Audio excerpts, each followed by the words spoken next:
Good evening everyone. तो जैसा कि आप सभी को पता है, हम यहाँ पर ले रहे हैं ऑनलाइन क्लासेस। किस क्लास के लिए? तो वो है 9th क्लास के लिए। किस सब्जेक्ट की? तो वो है मैथ की, जिसमें हमने आपके फाइनल एग्जाम के लिए रिवीजन शुरू किया था और हमने इसमें जो है वो 13.2 का शायद प्रश्न नंबर 1 कर लिया था। लेकिन अभी हम इन प्रश्नों को नहीं करेंगे, अभी के लिए प्रश्नों को हम रोक देते हैं। अभी हम क्या करेंगे, तो सबसे पहले जितने भी हमारे पास आकृतियां हैं उन सभी के बारे में अच्छे से पढ़ लेते हैं। उन सभी के जो क्षेत्रफल है, आयतन है, उनके फॉर्मूले अच्छे से सीख लेते हैं कि कौन सा फॉर्मूला कैसे बन के आया है। ठीक है, आयतन के लिए हम फॉर्मूलों को एक्सप्लेन नहीं करेंगे, लेकिन हाँ, जो आपके पृष्ठीय क्षेत्रफल होते हैं वो कैसे कैसे बन के आए हैं उनको हम यहाँ पे डिटेल में सीखेंगे।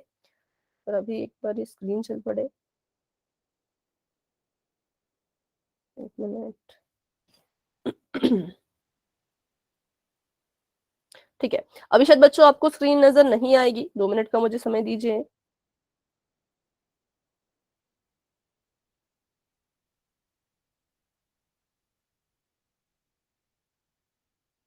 ठीक है, अभी 2 मिनट में आपको स्क्रीन नजर आ जाएगी। तो तब तक के लिए बताइए, हमने जो है वो घन और घनाभ और बेलन पढ़ लिया है। अब हम पढ़ेंगे शंकु और गोला। ठीक है, दो ही आकृतियां रहती है ना, या कोई और भी रहती है? घन, घनाभ, बेलन, शंकु, गोला। तो शंकु और गोला हम पढ़ेंगे, बाकी हम पढ़ चुके हैं।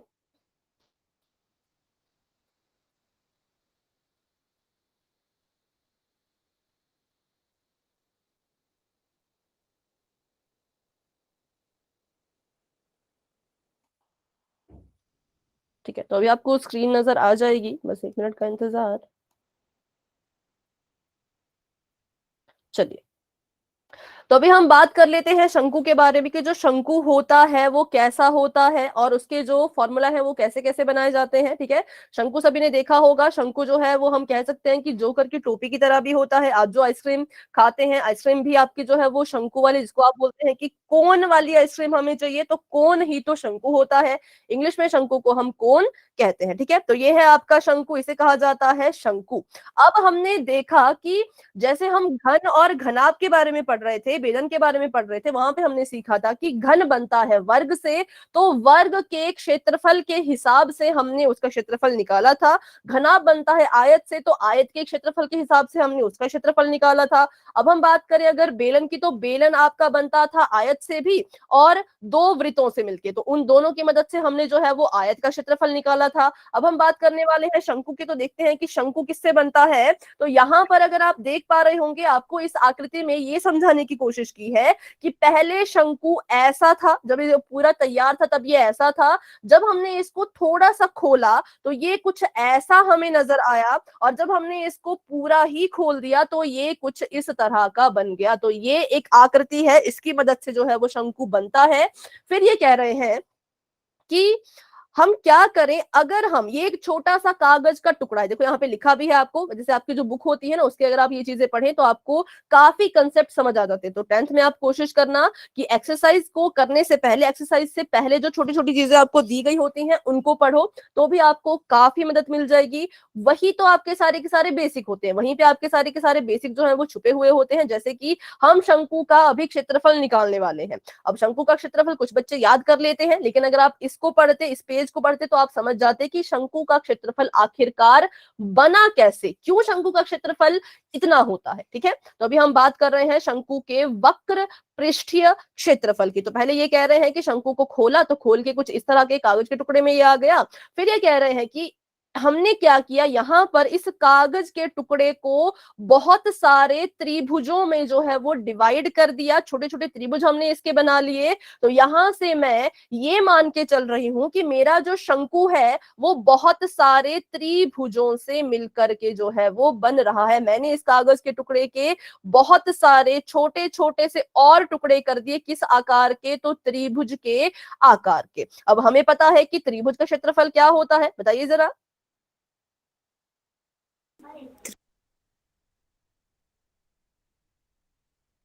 त्रिभुज का क्षेत्रफल अगर किसी को याद है तो?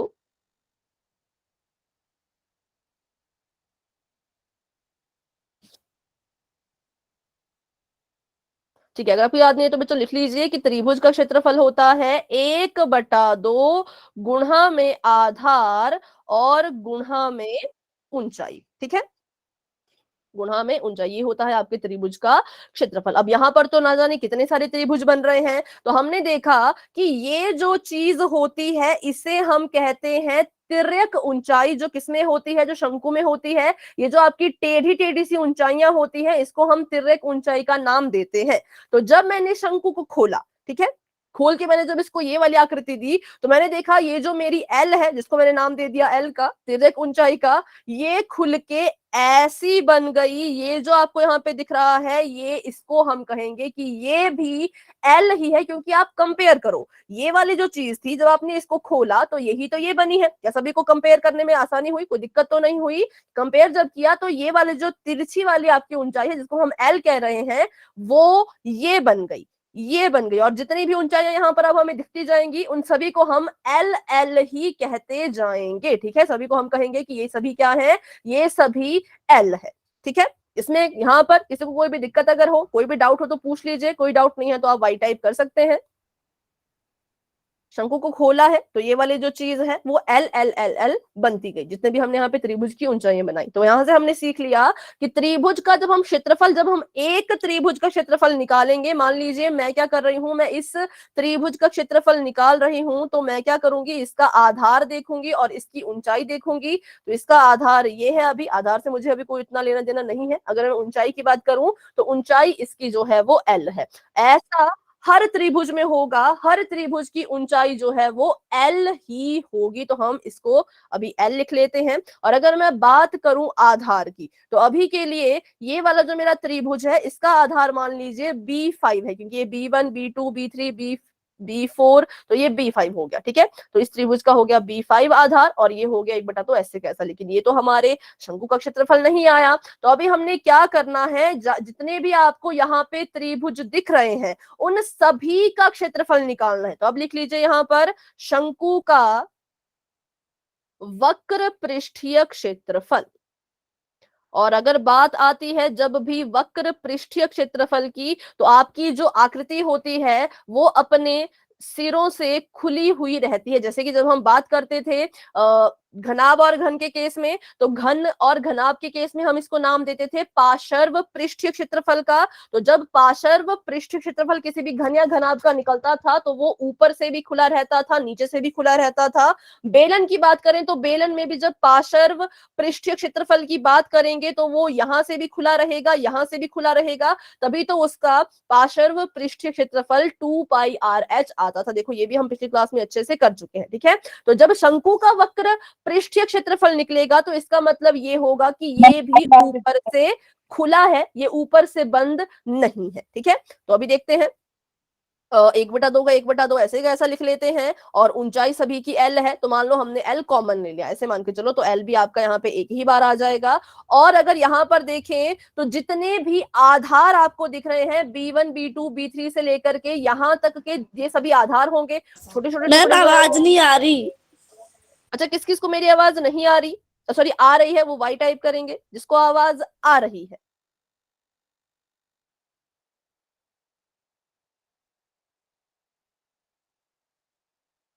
दो ही बच्चों को आवाज आ रही है क्या? अच्छा ठीक है।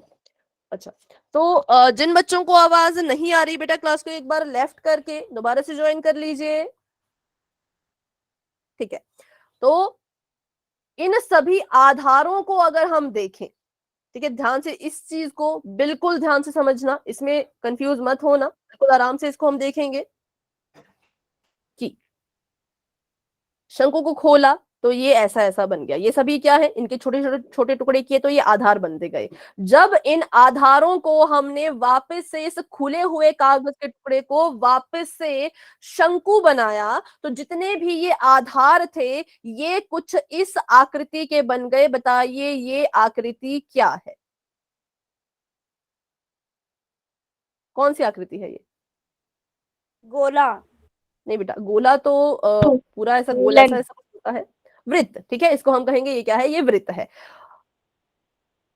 ये वृत्त नहीं था, ये क्या थे, ये आधार थे। ठीक है, ये वृत्त नहीं था, ये सभी क्या थे, जितने हमने यहाँ पे त्रिभुज के टुकड़े किए उन सभी टुकड़ों के ये आधार थे। तो अगर ये सभी आधार मिलकर के वृत्त बन गए और मैं कह रही हूं कि ये यहाँ से पूरा खुला है, पूरा ओपन है, ये बंद नहीं है, ठीक है। तो आप बताओ वृत्त की जो आउटलाइन होती है उसको क्या कहा जाता है? ये जो आउटलाइन होती है, सिर्फ आउटलाइन,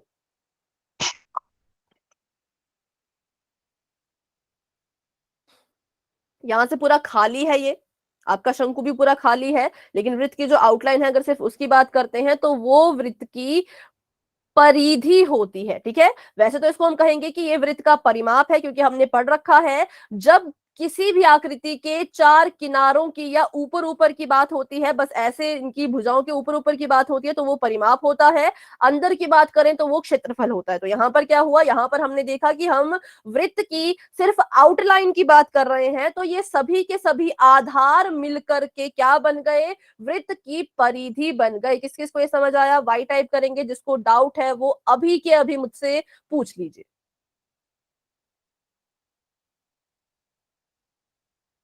ठीक है। ये सभी यहाँ पे वृत्त के हमने इसके इस कागज के टुकड़े के हमने जो है वो छोटे छोटे और हिस्से कर दिए त्रिभुज के आकार के, और हमने कहा कि ये सभी जो है वो त्रिभुज के क्या हैं, आधार हैं। ये भी आधार, ये भी आधार, ये भी आधार, ये सारे इसके आधार थे। और इन आधारों को जब हमने इस पूरे कागज के टुकड़े को जब हमने शंकु का आकार वापस से दिया तो ये आधारों ने मिलकर के कुछ ऐसी सी आकृति बना ली, और हमने कहा ये तो वृत्त की आकृति है। ये वृत्त पूरा बंद नहीं है, ये बस वृत्त की आउटलाइन सी बना रहे हैं, और जब भी बात आउटलाइन की आती है तो हम परिमाप उसको मानते हैं, और वृत्त के परिमाप को उसकी परिधि कहा जाता है, ठीक है। तो अगर ये वृत्त की परिधि है, अगर सारे के सारे जो आधार हैं वो मिलकर के वृत्त की परिधि बन गए हैं, तो अब हम इस फॉर्मूले में आधार की जगह पर परिधि लिख देंगे, ठीक है। हम क्या लिख देंगे? परिधि, क्योंकि जितने भी बेसिस थे, एल तो सभी में कॉमन आएगा क्योंकि L1 L2 नहीं है, एल सभी में कॉमन है तो एल को एक ही बार लिखेंगे, और सारे के सारे बेसिस मिलके बन गए हैं परिधि वृत्त की, और 1/2 तो हमारे उसका क्षेत्रफल होता ही है त्रिभुज का, ठीक है। तो 1/2 ऐसे कैसा रहेगा? परिधि का भी फॉर्मूला लिख लीजिए, तो परिधि का फॉर्मूला होता है 2πr, और एल आपका है तिर्यक ऊंचाई, क्योंकि ये हर एक त्रिभुज की ऊंचाई थी। जब आपने इसको शंकु में देखा तो हर एक त्रिभुज की ऊंचाई तिर्यक ऊंचाई बन चुकी थी, ठीक है। अब इसको सॉल्व करो तो 2 से 2 कट जाएगा, क्या क्या हमारे पास बच गया? एक हमारे पास बच गया पाई आर गुणा में एल, जिसको हम लिख सकते हैं पाई आर एल, ठीक है। तो ये आपके शंकु का वक्र पृष्ठीय क्षेत्रफल है। वक्र पृष्ठीय क्षेत्रफल का मतलब ये होता है कि आपकी जो आकृति है वो पूरी तरह से बंद नहीं है, वो उसका ऊपरी हिस्सा जो है वो खुला है, ठीक है। ऊपरी और निचला वैसे दोनों हिस्से खुले होते हैं, लेकिन शंकु में एक ही हिस्सा है, तो हम कहेंगे इसका जो है वो ऊपरी हिस्सा खुला है, तो आप कहेंगे कि ये क्या है? ये इसका वक्र पृष्ठीय क्षेत्रफल है, ठीक है। तो अभी इसको नोट कर लीजिए, कोई डाउट है तो आप पूछ सकते हैं, और हम बढ़ते हैं फिर आगे, फिर इसका हम कुल पृष्ठीय क्षेत्रफल भी देखेंगे। हाँ जी बेटा। मैम एल कैसे आया? एल देखो, ये जो आपने यहाँ पर देखो, अगर हम शंकु की ये वाली चीज देखें तो ये शंकु की तिर्यक ऊंचाई है, एल है, ठीक है। एक मिनट, ये शंकु की क्या है? तिर्यक ऊंचाई है, इसको हम नाम दे देंगे कि ये क्या है? ये एल है। जब हमने इस शंकु को खोल के लिखा, और शंकु को खोल के लिखने पे हमने देखा कि ये जो इसकी ये तिर्यक ऊंचाइयां थी ये इसमें बदल गई है, ठीक है। और जब हम इनको त्रिभुज में बांटेंगे, त्रिभुज में इसके हम छोटे छोटे टुकड़े करेंगे, तो जितनी भी त्रिभुज की ऊंचाई होगी उसको हम एल ही कहेंगे, क्योंकि वही तो है। ये जो आपकी चीज थी ये यहाँ पे बन गई, अब इनके टुकड़े करते जाओ तो ये तो बराबर ही रहेगी, ये थोड़ी ना बदलेगी, जो दूरी है वो तो सेम रहेगी, आपके इस सेंटर से यहाँ तक की दूरी तो सेम ही रहेगी। तो इसलिए हमने इन सबको एल माना कि त्रिभुज की जितने भी त्रिभुज हैं उनकी जितनी भी ऊंचाइयां हैं वो क्या है? वो एल है, ठीक है। चलो, तो अभी के लिए ये आपका हो चुका है, अभी बढ़ते हैं आगे।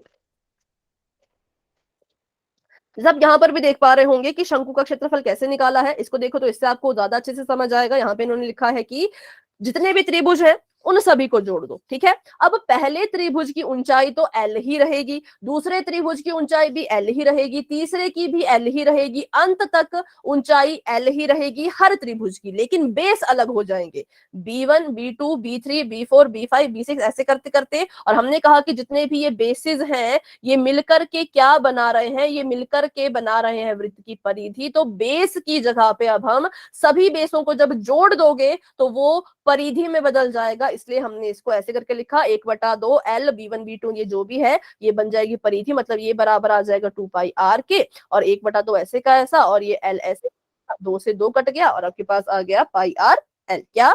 तो वक्र पृष्ठीय क्षेत्रफल, ध्यान रखिएगा ये वक्र पृष्ठीय क्षेत्रफल है, ये कुल नहीं है। अभी बढ़ते हैं आगे और सीखते हैं कि अगर वक्र पृष्ठीय क्षेत्रफल ऐसे बना है तो कुल पृष्ठीय क्षेत्रफल कैसे बना होगा।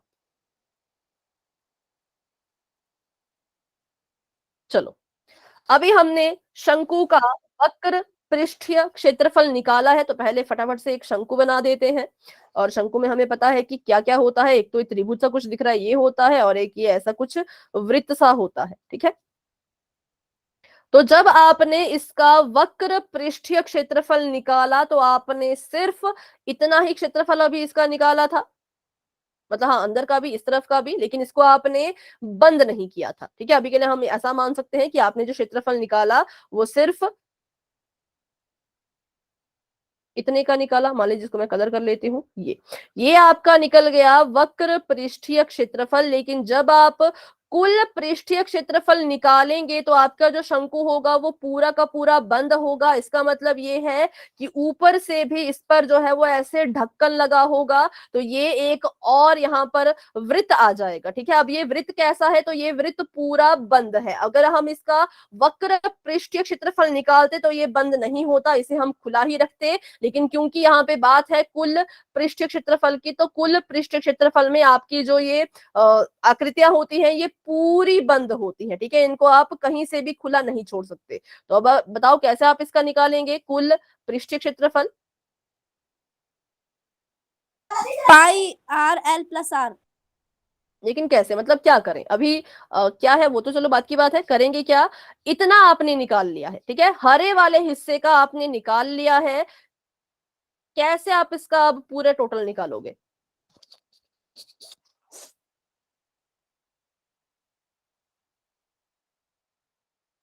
आंसर नहीं बताना है, आंसर तक पहुंचने का रास्ता बताइए, ठीक है, कि आंसर तक कैसे पहुंचे। तो हमको पता है कि इसका क्षेत्रफल ये होगा, लेकिन पहुंचना उस तक कैसे है वो सोचिए।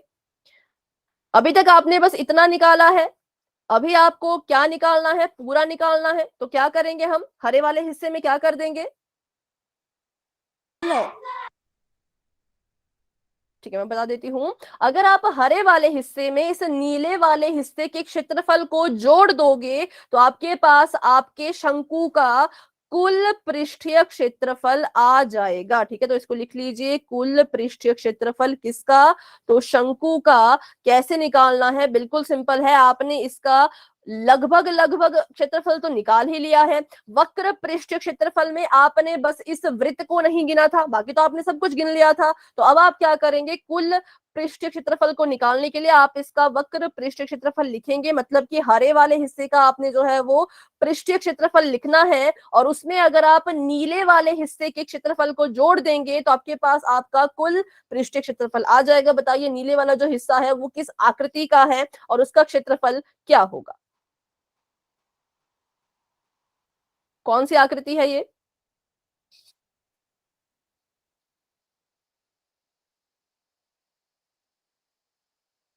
सोचो और बताओ फटाफट से, इतना आसान तो है बेटा, पूरा गोल गोल सा है, ऐसा कुछ बन रहा है।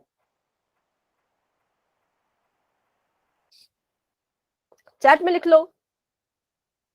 परिधि, हाँ परिधि है, लेकिन आकृति कौन सी है। परिधि तो आपने कहा कि ये इसकी परिधि, लेकिन आकृति देखें तो वृत्त है, बिल्कुल सही, ये एक वृत्त है। और हमने जो है वो वृत्त के अंदर का हिस्सा अब निकालना है, क्षेत्रफल निकालना है। क्यों? क्योंकि ये वाला जो वृत्त है ये बंद है। जब हमने इसका वक्र पृष्ठीय क्षेत्रफल निकाला था तब हमने सिर्फ परिधि ली थी। क्यों परिधि ली थी? क्योंकि वो खुला था, उसके अंदर कुछ था ही नहीं, वो अंदर से पूरा खाली था। लेकिन इसकी बात करें तो ये वाला वृत्त अंदर से पूरा भरी है, तो इसका आप क्षेत्रफल निकालेंगे तो कितना आएगा? एक वृत्त है और एक वृत्त का क्षेत्रफल होता है पाई आर स्क्वायर। तो बस वही तो आपने करना है, हरे वाले हिस्से में नीले वाले हिस्से को जोड़ दो, मतलब पाई आर एल में पाई आर स्क्वायर को जोड़ दो। और यहाँ पर हम क्या देख रहे हैं? हम देख रहे हैं कि यहाँ पे हम कुछ चीजें कॉमन ले सकते हैं। एक हम पाई को कॉमन ले सकते हैं, आर को कॉमन ले सकते हैं। पाई आर अगर मैंने यहाँ पे कॉमन ले लिया, उभयनिष्ठ ले लिया, तो अंदर बच गया यहाँ पर एल और यहाँ पर बच गया आर। आर क्यों बचा? क्योंकि यहाँ पर तो एक ही आर था, इसकी घात में कुछ भी नहीं था, एक आर है। लेकिन अगर हम दूसरी तरफ देखें तो दूसरी तरफ आर की घात 2 है। आर की घात 2 को जब हटाओगे तो आप समझ जाओगे कि ये कुछ ऐसा है। ठीक है, तो यहां से अगर आप एक आर को बाहर कॉमन ले लेते हो तो अंदर आपका तब भी एक आर बच ही रहा है। अगर आप पाई और एक आर को बाहर कॉमन ले रहे हो तो अंदर आपका एक आर बचेगा ही बचेगा। ठीक है, तो इसलिए आपका अब आंसर आ चुका है पाई आर और ब्रैकेट में एल प्लस आर। तो अभी इस फॉर्मूले में किसी को कोई डाउट है तो पूछ लीजिए। सिंपल था। वक्र पृष्ठ क्षेत्रफल में अगर आप एक वृत्त का क्षेत्रफल जोड़ दें तो आपके शंकु का कुल पृष्ठीय क्षेत्रफल निकल के आ जाता है। ठीक है, तो चलो अभी एक और चीज सीखते हैं शंकु के ही बारे में, जिसको जिसको हम कह रहे थे, जिसको हम नाम दे रहे थे किसका? एल का। एल क्या है? तो एल यहां पर है तिर्यक ऊंचाई। अच्छा, किस किस को एल का फॉर्मूला याद है बताइए जरा।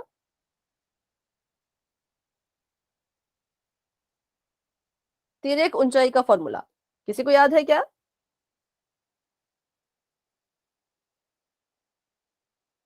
ठीक है, तो चलो इसको निकालते हैं। इसको निकालेंगे तो फिर आपको ये भी याद हो जाएगा। अब कभी कभी होता क्या है, आपको सवाल कुछ ऐसे आ जाते हैं कि आपका जो है वो एक शंकु है और उस शंकु की आपको क्या दे रखी होगी? आपको सिर्फ उसका व्यास दिया होगा और उसकी हाइट दी होगी, उसकी ऊंचाई दी होगी। तिर्यक ऊंचाई नहीं, सिर्फ ऊंचाई दी हुई होगी। ठीक है, तो ऐसे केसेस में करना क्या होता है वो हम सीखेंगे। अभी के लिए इसको मैं पहले कंप्लीट कर लेती हूँ। सबसे पहले तो आपको यहाँ पे एक चीज समझनी पड़ेगी कि तिर्यक ऊंचाई, इसका नाम तिर्यक ऊंचाई क्यों है? क्योंकि ये टेढ़ी है। जो भी ऊंचाई ऐसी टेढ़ी सी होती है, तो ये भी ऊंचाई, ये भी तो बता रही है हमें कि कितना ऊंचा है, लेकिन ये टेढ़ी है तो इसलिए हम इसको नाम देते हैं कि ये जो है ये तिर्यक ऊंचाई है, टेढ़ी वाली ऊंचाई। और क्योंकि अगर आपको हमें यहाँ पे दिख रहा है कि एक त्रिभुज की तरह भी है, तो त्रिभुज के पास खुद की भी तो एक ऊंचाई होती है और उसको हम किस नाम से पुकारते हैं? अगर हम त्रिभुज की ऊंचाई की बात करें तो क्या नाम देते हैं हम उसे? एल, एल से लिखते हैं या किसी और उससे लिखते हैं? इंग्लिश के किस अल्फाबेट से उसको लिखते हैं ऊंचाई को, हाइट को?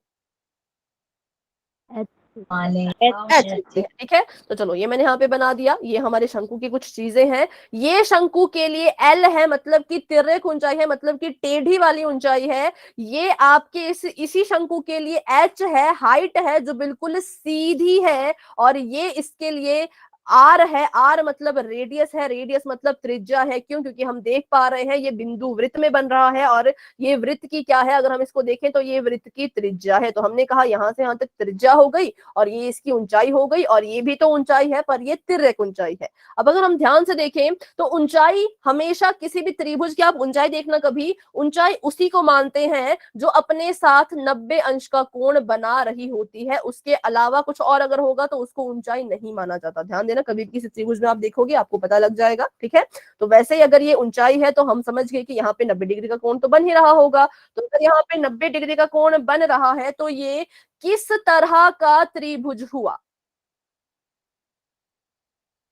सम कोण त्रिभुज। ठीक है, और समकोण त्रिभुज में अगर हमें किसी भी भुजा के बारे में कुछ भी ज्ञात करना होता है, हम एक थ्योरम लगाते हैं, एक प्रमेय लगाते हैं, और वो होती है पाइथागोरस प्रमेय। ठीक है, तो पाइथागोरस थ्योरम का हम यहाँ पे भी इस्तेमाल करेंगे। और हम किसकी वैल्यू यहाँ पे निकालने चले हैं? तो हम एल की वैल्यू को निकालने चले हैं कि एल की वैल्यू क्या होती है। तो पाइथागोरस प्रमेय कहती है कि आप क्या करो, H मतलब कि हाइपोटेन्यूज मतलब कि विकर्ण का वर्ग करो, और P मतलब कि परपेंडिकुलर मतलब कि कर्ण, और बी मतलब कि बेस मतलब कि आधार का स्क्वायर। ठीक है, विकर्ण का स्क्वायर बराबर है लंब या कर्ण का स्क्वायर जमा आधार का स्क्वायर। तो यहाँ पे देखिए विकर्ण कौन है, तो हम देख पा रहे हैं सबसे लंबी भुजा तो एल है, तो हम लिख देंगे विकर्ण हमारे शंकु के लिए या इस त्रिभुज के लिए एल है, तो एल का स्क्वायर हो जाएगा। उसके बाद परपेंडिकुलर की जगह पे कौन है, तो एच नाम की कोई हाइट है, तो यहाँ पे एच लिख दो। और बेस आधार की जगह पे कौन है, तो आधार की जगह पे हमारी ये त्रिज्या है, तो यहाँ पे आर लिख दो। ठीक है, आर का स्क्वायर लिख दो। अब इन सभी का हमने स्क्वायर करना है, वैल्यू तो नहीं पता, तो अभी के लिए हम चाहें तो हम कह सकते हैं कि ये हमारा आंसर है, लेकिन ये हमारा आंसर नहीं है, क्योंकि हमें एल की घात 2 की वैल्यू नहीं चाहिए, हमें सिर्फ अकेले एल की वैल्यू चाहिए कि एल अकेले का फॉर्मूला क्या होगा। अगर एल अकेला निकालना है तो क्या फॉर्मूला होता है, तो अब एल को अकेला छोड़ो, एल के साथ यहाँ पे स्क्वायर है, एल का अगर यहाँ पे वर्ग हो रहा है, और इस वर्ग को हटा के अगर मैं बराबर है कि उस पार भेजना चाहूं, तो बराबर है कि उस पार जाके ये क्या बन जाएगा, सोचो और बताओ, वर्ग का उल्टा क्या होता है।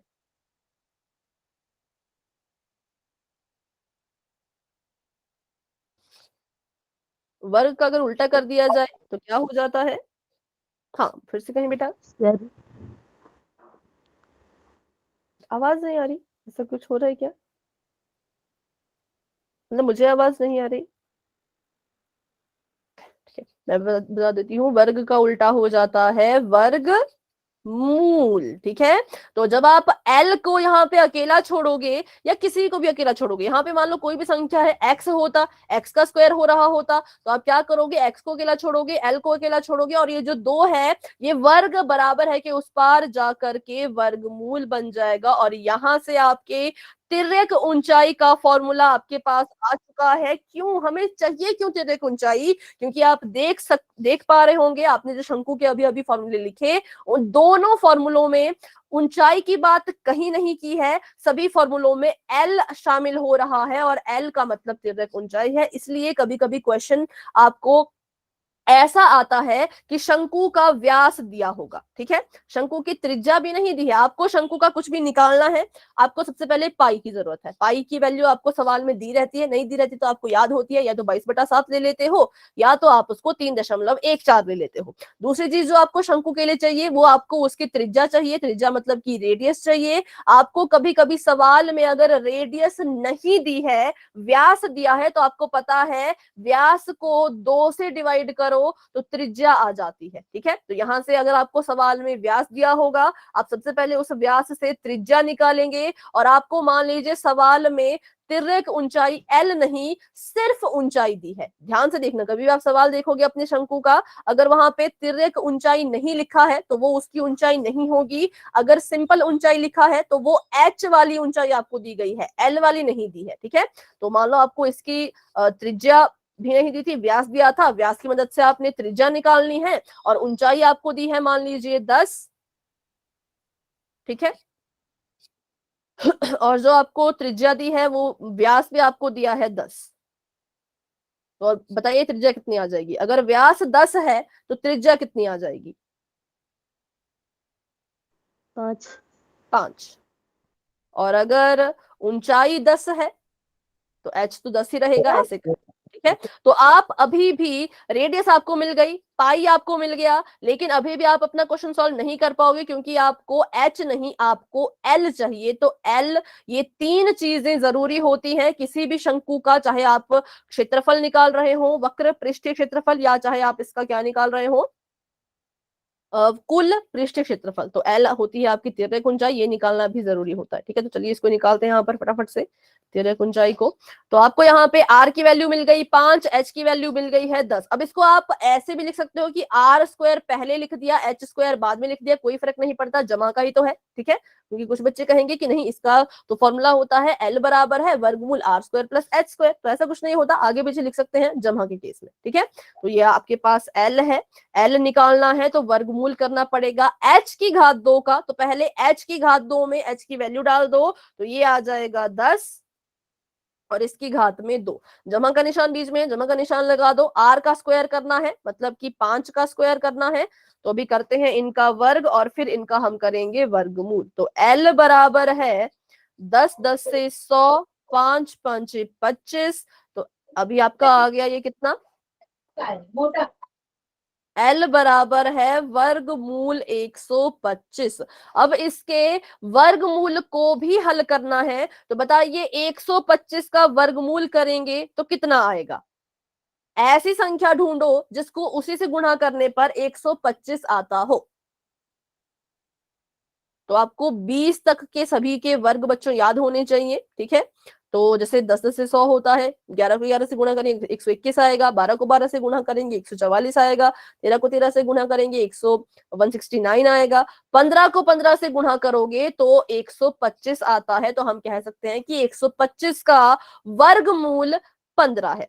अब वर्गमूल निकालने का एक और तरीका सीख लीजिए फटाफट से। मान लीजिए आपको वर्ग याद नहीं है, आप क्या करना, जो भी संख्या वर्गमूल के अंदर होगी उसके आपने अभाज्य गुणनखंड निकालने हैं। और क्योंकि यहाँ पे आप वर्गमूल निकाल रहे हो तो उनके आपने 2 2 के जोड़े बनाने हैं, ठीक है। जिनके भी 2 2 के जोड़े बनते जाएंगे वो बाहर आते जाएंगे। इसके लिए आप पिछले कोई रिकॉर्डिंग देख लेना। अगर आपके ऐसे ही कुछ दिक्कत है अभाज्य गुणनखंड या वर्गमूल सॉल्व करने में तो आप मुझसे क्लास के एंड में भी पूछ सकते हो, ठीक है।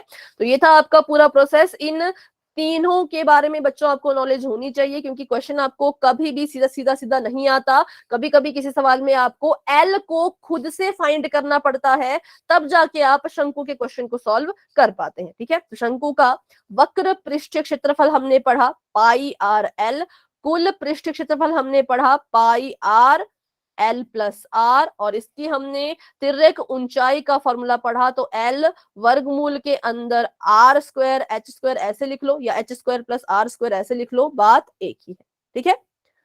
अब इसके आयतन की बात कर लेते हैं, शंकु के ही आयतन की बात कर लेते हैं। आयतन के फॉर्मूलों के हम एक्सप्लेनेशन नहीं सीखेंगे, सिर्फ फॉर्मूला लिखेंगे। इनके एक्सप्लेनेशन करने लग गए तो काफी समय हमारा चला जाएगा, बाकी हमारी आकृतियां छूट जाएंगी। तो शंकु का जो आयतन होता है वो होता है 1/3 पाई आर स्क्वायर एच, ठीक है। 1/3 पाई आर स्क्वायर एच। आयतन निकालने के लिए आपको ज्यादा कुछ नहीं करना पड़ेगा। आयतन के लिए आपको रेडियस चाहिए और हाइट चाहिए, ठीक है। रेडियस नहीं भी दी गई होगी तो आपका व्यास दिया गया होगा, व्यास से रेडियस निकालो, फिर इसको सॉल्व कर लो। आयतन में उतना कोई दिक्कत नहीं आती, दिक्कत आती है पृष्ठीय क्षेत्रफल निकालने में कभी कभी, ठीक है। तो ये थे इसके सारे फॉर्मूले। अगर आपने इनको नोट डाउन कर लिया है तो वाई टाइप कर लीजिए। कोई डाउट है तो अभी के अभी आप मुझसे पूछ सकते हैं।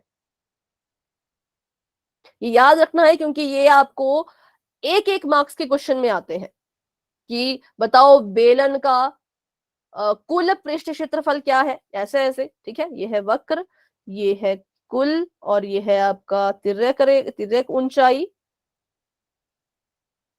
और ये है आपका आयतन, ठीक है। तो चलिए बढ़ते हैं आगे और करते हैं अब अगली शेप की बात, अगली आकृति की बात, जो है हमारा गोला, ठीक है।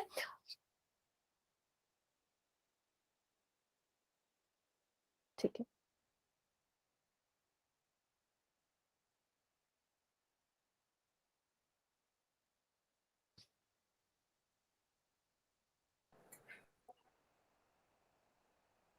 चलो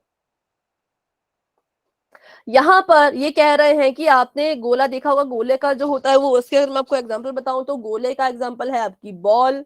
कभी कभी लट्टू भी बिल्कुल ही गोल कर दो तो वो भी गोला हो जाता है। गोला और वृत्त कभी भी एक जैसे नहीं होते, उनको आपने कभी भी एक नहीं मानना है। गोला 3D शेप है, 3 डायमेंशनल है, और वृत्त आपकी 2D शेप है, ठीक है। तो यहाँ पर ये कह रहे हैं कि जब इन्होंने गोला का क्षेत्रफल निकालने की कोशिश की तो आपने देखा होगा कि जब आप बाहर जाते हो तो लाल सा एक डोरी का गोला भी होता है, वो भी बिल्कुल गोल होता है। तो वैसे इन्होंने यहाँ पर किया, इन्होंने एक डोरी से एक गोला बनाया। डोरी लिए ऐसे करते करते करते उसको लपेटते गए लपेटते गए लपेटते गए तो एक गोला बन गया, ठीक है।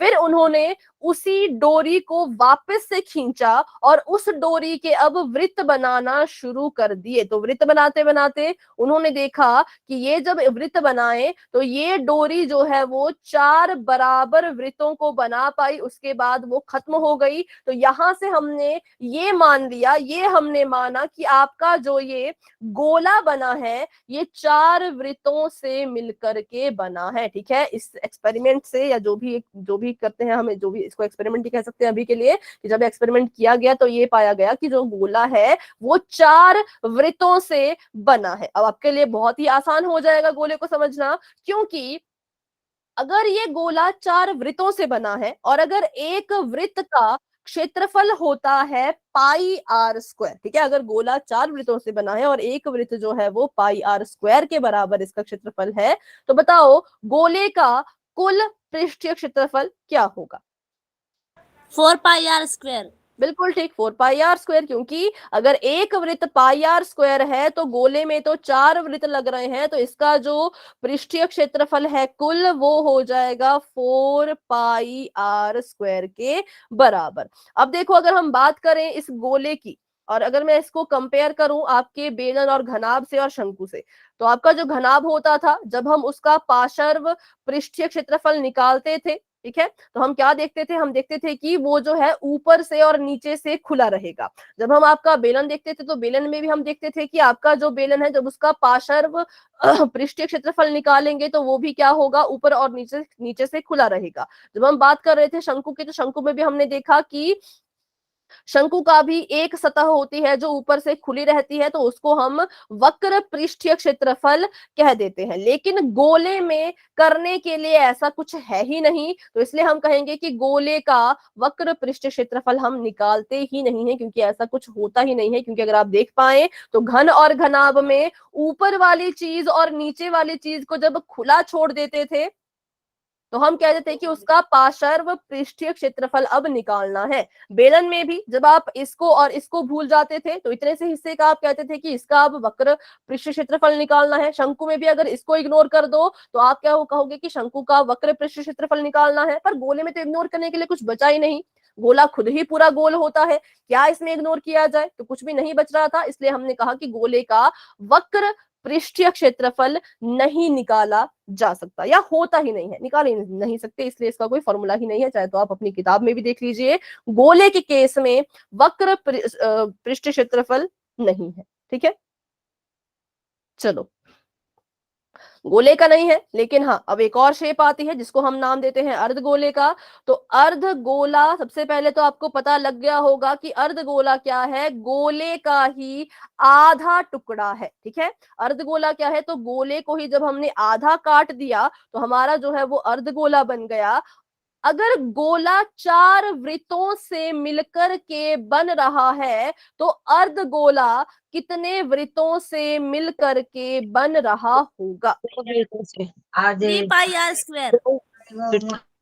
हाँ, पर इसका फॉर्मूला नहीं, बस इतना बताओ कि कितने वृत्तों से मिलकर आपका अर्धगोला बन रहा है? 2। ठीक है, अभी के लिए ध्यान से देखो, अभी के लिए जो मेरा सवाल है उसका आंसर अभी के लिए 2 है। कि अगर मैं इस हिसाब से पूछूं कि अगर गोले में 4 वृत्त हैं तो अर्धगोले में कितने होंगे, आप कहेंगे 2 है। तो मैंने कहा ठीक है, इतना हिस्सा जो इसका हमें दिख रहा है वो क्या है, वो 2 से मिलकर के बना है। नीले वाले हिस्से में कितने वृत्त लगे, 2 लगे। लेकिन अब देखिए, तो इस गोले को अगर आप इतना ही देखेंगे, अर्धगोले को इतना ही देखेंगे, तो ये अभी अधूरा है। क्यों? क्योंकि आकृति पूरी तभी होती है जब वो नीचे से बंद होती है। तो मुझे इस अर्धगोले को नीचे से बंद करने के लिए क्या करना पड़ा, एक और वृत्त की मदद लेनी पड़ी। तो अब बताइए अर्धगोला कितने वृत्तों से मिलकर के बना? 4 वृत्तों से। 4 से बेटा गोला बनता है।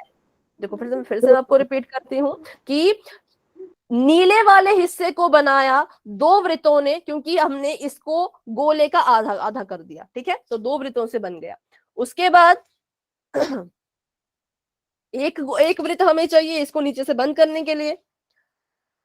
बेटा चार्जिंग पे फोन लगा लीजिए, 20 मिनट की क्लास है, 20 मिनट के लिए आप जो है वो चार्जिंग के साथ साथ भी क्लास ले सकते हैं। कोशिश क्या करें कि क्लास के टाइम पे चार्जिंग फुल रहे। ठीक है, 2 वृत्तों से बना आपका नीले वाला हिस्सा, एक वृत्त आपका लग गया इसको बंद करने के लिए। तो कुल जो है आपका अर्धवृत्त 3 वृत्तों से मिलकर के बन रहा है। तो अब बताओ अर्ध गोले का कुल पृष्ठीय क्षेत्रफल कितना होगा? 3 pi R 2 pi square. R square. 3 pi are square, बिल्कुल सही, क्योंकि अर्धगोले का अगर हम बात करें, अर्धगोले का कुल पृष्ठीय क्षेत्रफल हो जाएगा 3 पाई आर स्क्वायर। क्योंकि अगर हम इसकी पूरी की पूरी आकृति की बात करें तो क्योंकि ये गोले का आधा है तो 2 वृत्त से इसका ऊपर वाला हिस्सा बनेगा और 1 वृत्त लग जाएगा इसको बंद करने के लिए। तो 3 वृत्तों से बना ये टोटल। तो टोटल जब आता है तो हमने उसका कुल पृष्ठीय क्षेत्रफल निकालना होता है। तो हम यहाँ पे लिख सकते हैं कि 3 पाई आर स्क्वायर इसका क्या है, कुल पृष्ठीय क्षेत्रफल है। अब अगर मैं बात करूं इसी के वक्र पृष्ठीय क्षेत्रफल का, तो 2 बताइए। Pi are square. 2 pi are square.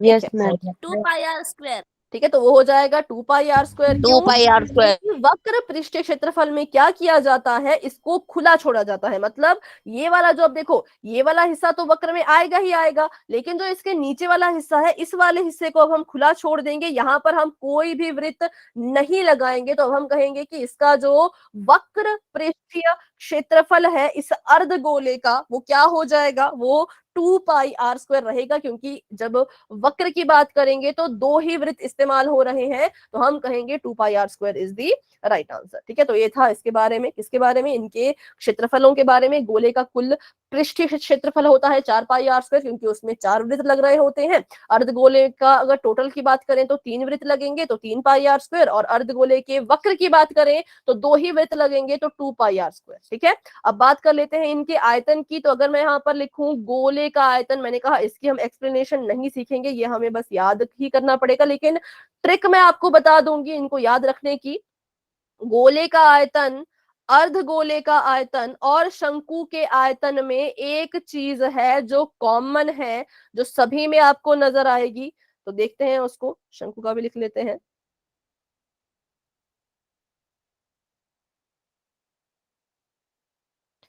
चलो, तो शंकु का आयतन कहता है 1/3 पाई आर स्क्वायर एच। गोले का आयतन होता है 4/3 पाई आर क्यूब, और अर्धगोले का आयतन होता है 2/3 पाई आर क्यूब। ठीक है, इनमें कॉमन क्या है, तो इनके आयतन में कॉमन है कि इनके नीचे तीनों में 3/3/3/3 है। तो गोले का आयतन आ जाए, अर्धगोले का आयतन आ जाए, शंकु का आयतन आ जाए, फॉर्मूले के नीचे 3/3 तीनों के रहेगा। पर ऊपर की बात करें तो गोले के आयतन में याद रखना, गोला 4 वृत्तों से मिलके बना है, तो इसके ऊपर 4 रहेगा, बटे में 3 रहेगा। पाई आर क्यूब, जब क्षेत्रफल निकालते हैं तो पाई आर स्क्वायर लिखते हैं, आयतन निकल रहा है तो पाई आर क्यूब लिख लेना। ठीक है, इससे आपकी एक ट्रिक है, इसमें कुछ लॉजिक मुझे नहीं लग रहा कि लग रहा होगा कोई लॉजिक, पर ये ट्रिक है। ठीक है, उसके बाद अर्धगोले की बात करें तो गोले का आयतन अगर 4/3 पाई आर क्यूब है तो अर्धगोले का आयतन हो जाएगा 2/3 पाई आर क्यूब, मतलब गोले के आयतन का आधा कह सकते हैं इसको। वैसे ये आधा नहीं होगा, सॉल्व करें तो अभी ये आधा नहीं है, पर हाँ आधा ही है, सॉरी 1/2 कर दो इसका तो आ जाएगा, है ना, 2/3। ठीक है, गोले के आयतन का आधा हो जाएगा अर्धगोले का आयतन। और शंकु की बात करें तो शंकु के भी बटे में 3 रहेगा, ऊपर कुछ भी नहीं, ऊपर इसके एक ही रहेगा, क्योंकि ये एक ही वृत्त से बनता है। देखो इसकी भी, इसका भी लॉजिक बन गया। इसमें 4 वृत्त लग रहे हैं तो 4/3 लिख दिया। इसमें अर्धगोले के आयतन की बात करें तो इसका आधा हो जाएगा, तो आधा करेंगे 4/3 का तो 2/3 आ जाएगा। शंकु की बात करें, शंकु में एक ही वृत्त लगता है तो इसमें 1/3 आ जाएगा। ठीक है, ऐसा आप इसको याद रख सकते हैं। और उसके बाद इनका पाई आर क्यूब रहेगा गोले के केसेस में, लेकिन शंकु के केस में पाई तो रहेगा, आर भी रहेगा, पर साथ में एच आ जाएगा और आर की घात 2 रहेगी। ठीक है, तो ऐसे आप छोटे छोटे से इनमें इनको इनको रिलेट कर सकते हो, इनको डिफरेंशिएट भी कर सकते हो। तो ये तीनों के आयतन मैंने यहाँ लिख दिए। बाकी घन घनाभ बेलन के तो हमने शायद, बेलन का शायद नहीं किया, बाकी सभी के कर लिए हैं। तो बेलन का आयतन करते हैं, फिर आपका टेस्ट होगा। ठीक है, यहीं पर आपका एक टेस्ट होगा फॉर्मूलों का ही। तो बेलन का आयतन निकाल लेते हैं फटाफट से। बेलन के लिए जब हम आयतन निकालेंगे तो हम क्या करेंगे, हम इस देखेंगे कि हमारा बेलन ये है, ऐसा। ठीक है, अब इसका आयतन निकालना है, तो बेलन का आयतन निकालने के लिए फॉर्मूला लग जाता है कि बेलन के आधार में जो है उसमें उसकी ऊंचाई को गुणा कर दो, आपके पास बेलन का आयतन आ जाएगा। बेलन का आयतन निकालने के लिए क्या फॉर्मूला लगेगा कि उसके आधार में उसकी ऊंचाई की गुणा कर दो।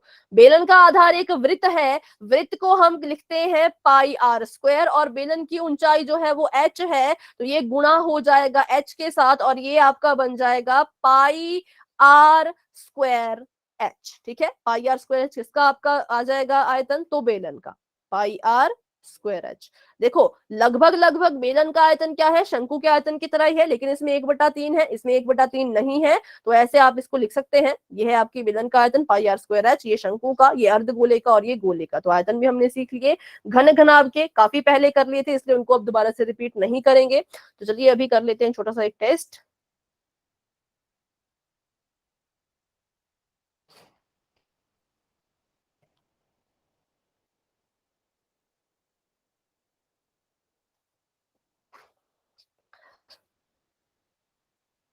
ठीक है, चलो तो अभी आप मुझे बताएंगे घनाभ का कुल पृष्ठीय क्षेत्रफल। Ma'am 2 LB + BH + HL। ठीक है, 2LB + BH + HL। ठीक है, मतलब 2 गुना लंबाई गुना चौड़ाई जमा चौड़ाई गुना ऊंचाई जमा ऊंचाई गुना लंबाई। अब आप मुझे बताइए घन का आयतन। घन का आयतन मैम A² ए क्यूब कह सकते हैं। ए यहाँ पे किसको दर्शा रहा है, ए क्यूब। ए यहाँ पे दर्शा रहा है भुजा को, तो आप इसको ऐसे भी लिख सकते हो भुजा की घात 3। ठीक है, भुजा की घात में 3। बढ़ते हैं आगे। अब आप मुझे बताइए गोले का आयतन। 4/3 3πr³ 4/3 3πr³ pi are cube, बिल्कुल सही, पाई आर क्यूब मतलब पाई आर की घात 3। उसके बाद आप मुझे बताएंगे अभी अच्छा अर्धगोले का पार्श्व पृष्ठीय क्षेत्रफल, मतलब कि वक्र पृष्ठीय क्षेत्रफल किसका, तो अर्धगोले का। Ma'am 2πr²। बिल्कुल सही, 2πr², क्योंकि वक्र की बात आ गई तो हम इसको तो इंक्लूड करेंगे नहीं। ऊपर वाला हिस्सा हमें पता है, अगर पूरा का पूरा 4 वृत्तों से बन रहा है तो ऊपर वाला हिस्सा 2 ही वृत्तों से बनेगा, तो उसका क्षेत्रफल हमने लिख दिया 2πr²। तिर्यक ऊंचाई का फॉर्मूला L बराबर है,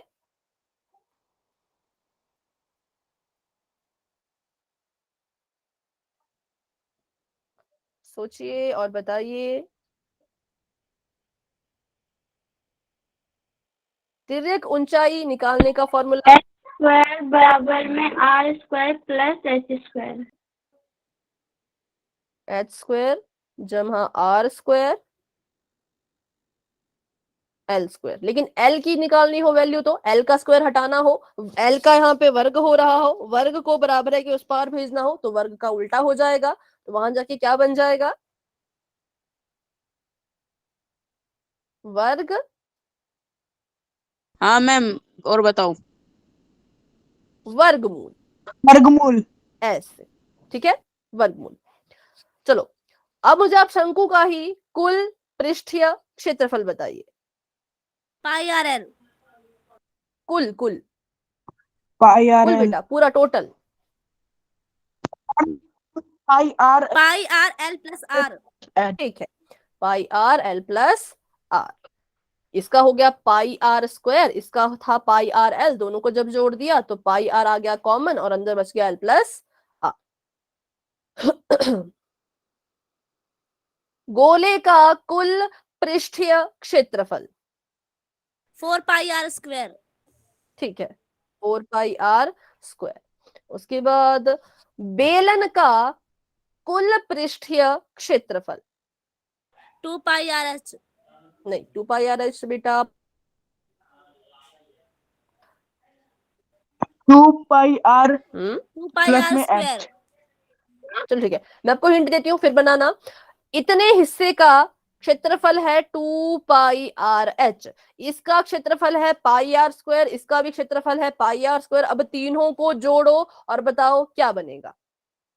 2 pi r l plus 2 pi r square h. 2 ठीक है, pi r r चलो, plus h।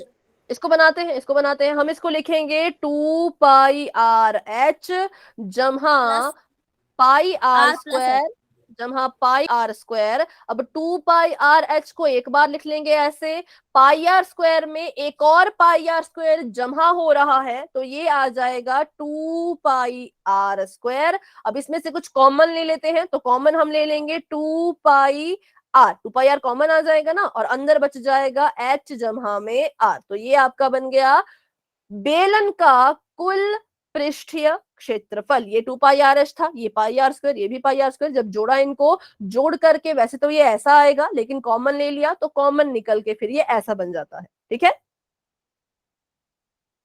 तो अब बताइए क्या हो जाएगा इसका। तो ये हो जाएगा 2πr और अंदर बच जाएगा h प्लस r। लिख लो, r प्लस h लिख लो, आपकी मर्जी है, जब हमें आगे पीछे लिख सकते हैं।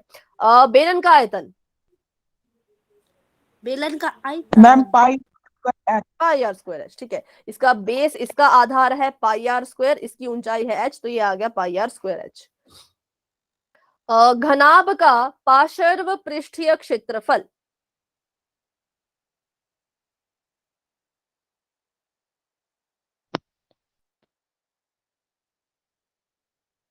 तो इसको लिखने के लिए पहले 2lbhl प्लस नहीं, में थोड़ा सा hl। गलत। ठीक है, इसको लिखने के लिए ट्रिक ये है, पहले आयत का परिमाप लिखिए। बताइए क्या होता है आयत का परिमाप।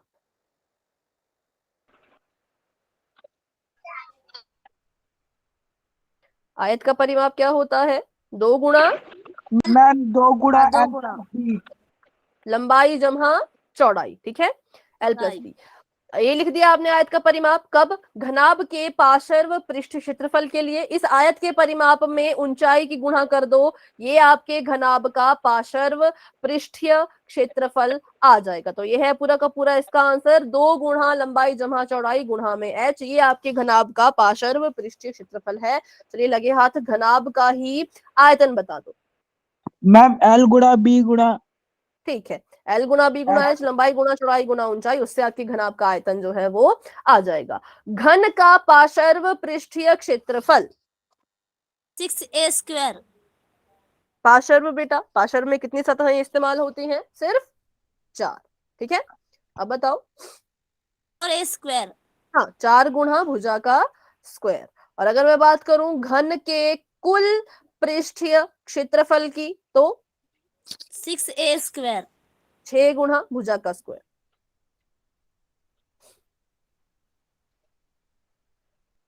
ठीक है, तो बढ़ते हैं आगे। चलो, बेलन का पार्श्व पृष्ठीय क्षेत्रफल, पार्श्व मतलब इसको इंक्लूड नहीं करना, इसको भी इंक्लूड नहीं करना। यहां पर जो मैंने लिखा था सिर्फ भाई 2 पाई square आर स्क्वायर, नहीं बेटा, सिर्फ 2πr(h). ठीक है, सिर्फ 2πr(h), इसमें कोई भी स्क्वायर नहीं होगा। माइक ऑफ कर दीजिए अभी के लिए। चलो, अर्धगोले का कुल पृष्ठीय क्षेत्रफल, 3 पाई r स्क्वायर। कुल सही 3πr²। और अर्धगोले के आयतन की अगर बात करें तो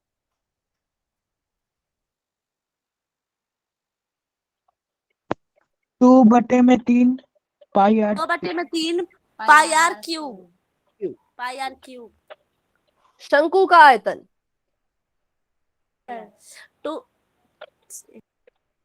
1/3 बटे में पाई 3 r स्क्वायर h। पाई r स्क्वायर h। πr(h). तो देखो, आयतन निकालने के लिए ना, शंकु का आयतन निकालने के लिए आपको L की जरूरत नहीं पड़ेगी, इसमें H ही चल पड़ेगा। ठीक है, और अगर शंकु का पार्श्व पृष्ठीय क्षेत्रफल, पाई r πrl। पाई r l। ठीक है, तो बस यही था इसमें। हमने सभी के जो है वो फॉर्मूले अभी पढ़ लिए हैं, तो इसमें से किसी को कोई भी अगर डाउट होगा तो आप मुझसे पूछ सकते हैं। बाकी अब आज की क्लास को बच्चे यहीं तक रखेंगे। आज की क्लास को लेकर के किसी बच्चे के मन में कोई डाउट है तो पूछ लीजिए, नहीं है तो आप क्लास को लेफ्ट कर सकते हैं। Good night, bye bye. आपकी आज की लास्ट क्लास हम यहीं तक रखते हैं, ठीक है। एंड सभी बच्चों को best of Good luck. night, अच्छे ma'am. से अपना अपना आप सभी ने एग्जाम देना है, चाहे वो किसी भी सब्जेक्ट का हो, ठीक है।